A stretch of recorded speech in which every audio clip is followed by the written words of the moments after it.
I've never liked group projects. I was always the guy that ended up doing most of the work while we both shared the credit.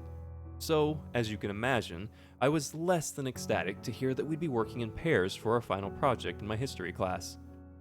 My eyes were already rolled halfway to the back of my head by the time Professor Connors got done saying that. I tuned him out and figured I'd wait until he started assigning us groups when I saw the whole class descend and pair up. Perfect, I thought. Now, I have to ask someone to be my partner too.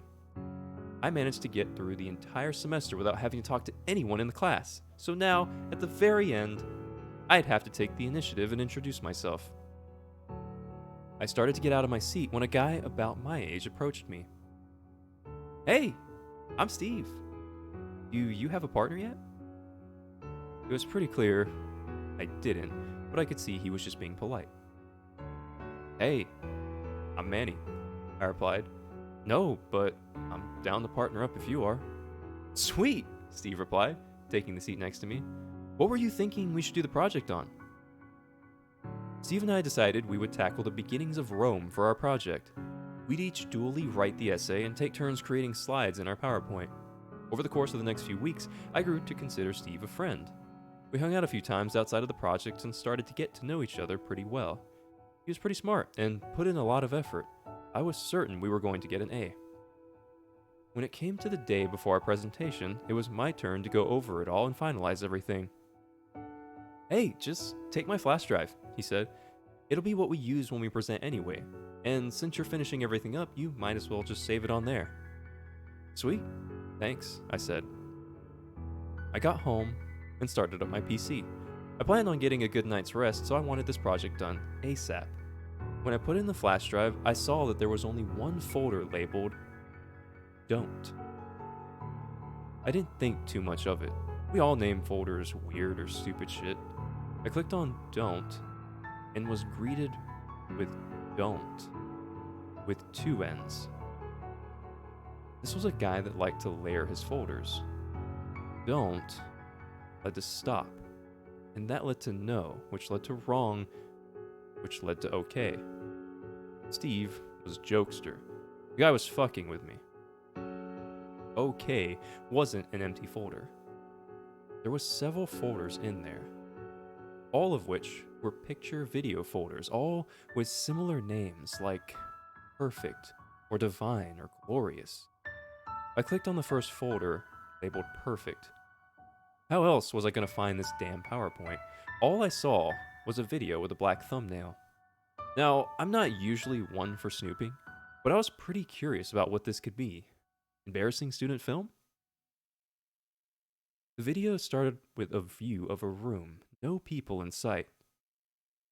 About 20 seconds in, Steve entered. He took his pants off in front of the camera, and that's when I exited the window. Shit, I thought. Part of me thought he intentionally gave me this for that. But there was a lot of folders here. I chalked it up to him not realizing that I'd view that. I didn't have any business opening a video file after all. I went back to OK and clicked on the next folder. Pristine. The folder was filled with tons of photos of women. Older women. The ages seemed to range between 40 to 70. Some from seemingly professional photo shoots, and some were selfies. In every photo, the women were smiling. Next folder. Love. This folder was filled with more photos of women. Steve were in some of these.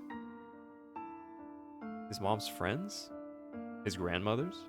Some of these photos started to get a little risque. Steve liked older women? I'm not gonna judge.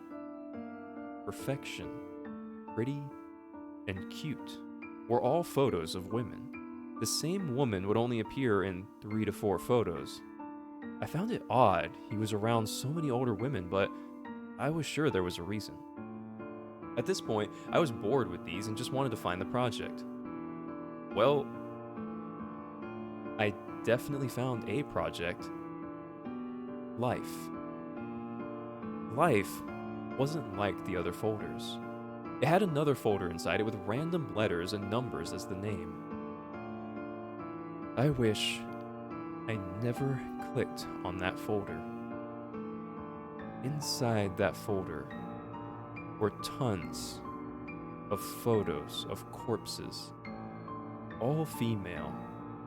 Some were laid out on a table, some were cut up in bathtubs. What the fuck? I was in shock. What the hell was I looking at? I started to recognize some of these women from previous photos. These were women that Steve knew. He took these photos.